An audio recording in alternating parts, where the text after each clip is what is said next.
प्रिय बंधु आजिर विषयटी है क्यों नारी उभय पितृकूल एवं पतिकूलर मंगलकारिणी हुए। यह जानिबा पूर्वरु आम ई चैनल को निश्चय सब्सक्राइब करंतु एवं डाहाण पाखरे थिबा बेल आइकन को दबाई दियंतु जहा फल आम्भर प्रत्येक वीडियोर नोटिफिकेशन सर्वप्रथमे आपणक पाखरे ही पहुँची जिवो। तेबे एबे आसंतु आजिर विषय उपरे आगे जिबा। आजिर विषयटी है क्यों नारी उभय पितृकूल एवं पतिकूलर मंगलकारिणी हुए।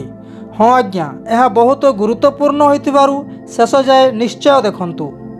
शास्त्र कहे स्निग्धम समुन्नतम पादम ताम्रम वर्ण नखानि च कल्याणकारिणी साही पितु पितृकूलस्य च। अर्थात जहार चरण तल स्निग्ध और समुन्नत एवं नख सबु लोहित वर्ण सही नारी उभय पितृकूल एवं पतिकूलर मंगलकारिणी हुअंती।